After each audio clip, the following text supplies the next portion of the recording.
Chennai வண்ணாரப்பேட்டையில் metro rail பணி காரணமாக வீட்டிற்குள் இருந்து ரசாயன கலவை வெளியேறுவதாக வந்த புகாரை அடுத்து சரி செய்யும் பணியில் மெட்ரோ நிர்வாகம் ஈடுபட்டுள்ளது. கிழக்கு முத்தையா தெருவில் யூசுப் என்பவரது வீட்டில் இருந்து இன்று காலை 6 மணியளவில் சத்தத்துடன் ரசாயன கலவை கொப்பளித்து வெளியேறியிருக்கிறது. 4 அடி உயரம் அளவிற்கு ரசாயன கலவை பொங்கிய நிலையில் வீட்டில் இருந்த பொருட்கள் அனைத்தும் சேதமடைந்ததாக வீட்டின் உரிமையாளர் கவலை தெரிவித்தார். இந்நிலையில் ரசாயன கலவை அதிக அளவு பொங்கி வந்ததால் வீட்டில் இருந்து வெளியேறி சாலை முழுவதும் வழிந்தோடியது. எனவே அப்பகுதி மக்கள் வெளியில் செல்ல முடியாத நிலை ஏற்பட்டதாக தெரிவித்தனர். தகவல் அறிந்து வந்த மெட்ரோ நிர்வாகத்தினர் அவற்றை சரி செய்யும் பணியில் ஈடுபட்டனர்.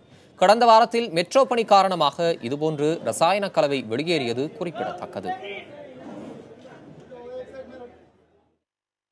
காலையில் 6 மணிக்கு கீழே இருக்கிற வீட்டில் இருக்க டன்னட் வந்து சத்தம் போட்டாங்க, கூச்சல் போட்டாங்க.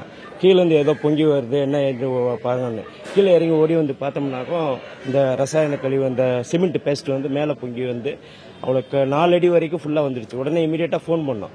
அவங்க மெட்ரோ ஆஃபீஸுக்கு ஃபோன் பண்ண உடனே நிப்பாட்டிடுறோம் அப்படின்னு சொன்னாங்க. ஆனால் அது வரைக்கும் நிப்பாட்டல, வந்துகிட்டே தான் இருந்தது.